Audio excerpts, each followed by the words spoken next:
A very warm welcome to the third MGAA annual conference.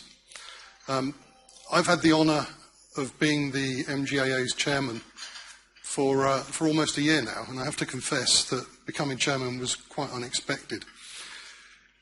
But I think the MGAA has got things to do, and frankly that's why I'm here. We're living in interesting times. There's more regulation than ever. We're in the longest soft market ever. There's the uncertainty of Brexit and the immediacy of insurtech, be it friend or enemy. And so the old ways have gone forever, and seemingly the MGA world is more in the spotlight as a result.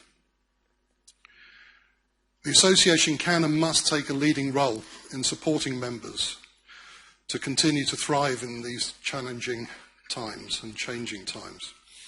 Now, I said in my conference notes that the MGA sector has advanced in a relatively short space of time and is now widely accepted as one of the most innovative and entrepreneurial sectors of the insurance industry.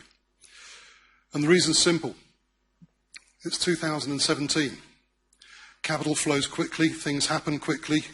The old paradigm of entrepreneurs setting up Lloyd's syndicates no longer applies, as costs have risen and Lloyd's no longer seems to have the appetite for entrepreneurial startups.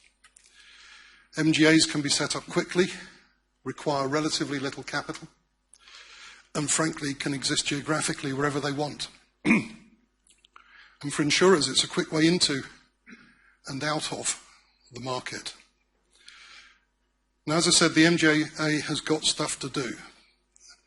MGAs from Land's End to John O'Groats need representation, but they need more, and insurers need MGAs to have a strong and active trade association.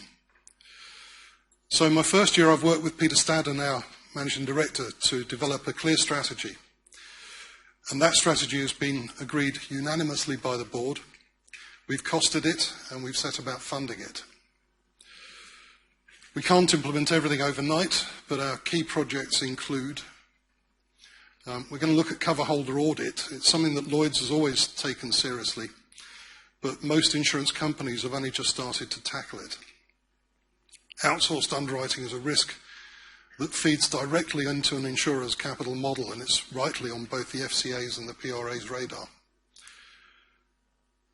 Why can't insurers get a single due diligence pack? Now there's Brexit. We're looking at providing members with specific Brexit-related advice and maybe, should we need one, a solution. We continue to lobby and to consult with the regulators, our regulator in particular, the FCA, Parliament, Government, and we want to work yet more closely with BIBA, the IUA, LIBA and the LMA. Training and education. Now, members require training. The IDD and the FCA expect us to give our staff training. And so we're going to be providing training and education services and delivering these things to MGAs, not just those in the South East. Chartered status. For those firms that want it, we plan to work closely with the CII and to explore how member firms can achieve chartered status.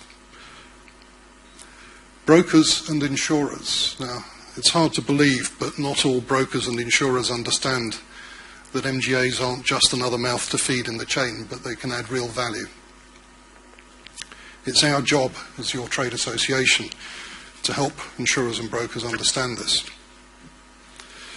Geography. Our members are based across the country, not just in the South East or London, so we plan to deliver our services locally as well as in London. And we need to be relevant to our members' younger employees, and we have plans to deal with that too. There's other stuff on the list. I won't go through it all now, but the MGAA is going to become increasingly relevant to its members, be they MGAs, insurers, or our friends, the suppliers, as we begin to deliver on these things. All this will mean some more staff at the MGAA office and additional expense. Now, I mentioned earlier that we've set about funding it. And the most obvious funding is coming from our new annual sponsors. But we need to increase membership too. We don't appear to have done much more than scratch the surface in terms of the insurers that could and should be members. After all, insurers need MGAs to be first-class operations. I believe in a strong and active MGA, and our members, our MGA members, need to be strong and active, and we will be that and more for them. Now, I should mention the generosity of our principal annual sponsor, Tokio Marine Kiln, our gold sponsors, Argo Global and Ergo, and our other annual sponsors, BLM and Arch. Their support not only helps to get us started, but they're also going to help in other ways, such as the provision of facilities and services. Anyway, we've got an excellent programme today with some great panellists, and Stephen Catlin closing things off as our keynote speaker. Our theme this year is MGA's Evolution and Revolution, which pretty much sums it all up. So our two panel discussions reflect this, and they're looking at two aspects of change. This morning we'll be talking evolution, MGAs and their insurer partners, whether by e-trading, alternative forms of capacity, reinsurers moving into primary insurance, etc. It extends to M&A, both by and of MGAs, London market underwriters starting their own operations, as I mentioned earlier, rather than new Lloyd's syndicates maybe, and regional operations, frequently underwriting the company paper. This afternoon we'll be exploring revolution, insurtech, today's buzzword, and other game changers. Many of these new businesses are going to be structured as MGAs. Some will partner with current incumbents and transform how we do things. The enablers, and others, the disruptors, will revolutionise how business is done. How will they affect us? Is it really going to happen? You bet. We'll hear from businesses in both camps. We'll hear arguments one way or the other, and maybe get some ideas to help us grow and develop our own businesses, or even stay alive. Now, I personally am going to be around all day, so feel free to interrupt me, challenge me on what the MGAA is doing. One final thing. Who wants a hard market? Just be careful what you wish for, because it could be one more wild card in an otherwise uncertain world. Like its members, the MGAA is on a journey and will be delivering real added value. Anyway, enjoy the conference. Now, a few words from Roger Bickmore of our principal sponsor, Tokio Marine Kiln. Thank you. To get my glasses on these days, very good morning to all of you. I'm thrilled to speak here, actually, and thank you, Charles. I was personally involved in the original committee of, and I can see Reg in front of me, the original committee of the MGAA, and it's just extraordinary how far the association's come, looking at all the people, 600 delegates here today, and all the banners, absolutely amazing. So congratulations to everyone that's been part of the organisation since. Today I want to say a few words about the important role of the MGAs, some of the challenges that the channel currently faces, and why we as TMK have partnered with the MGA. But first a word about portfolio underwriting, because it's quite a topic these days. I mean, from the standpoint of a specialist insurer, it is a part of our life, and arguably will become increasingly a bedrock of our business and many other specialist insurers. But I think there's a fork in the road, the difference between abrogated and delegated underwriting. And of course, by abrogated underwriting, I'm referring to broker facilities, and in particular, facilities where carriers agree to take an automatic share of a broker's business, having no say over the pricing or selection.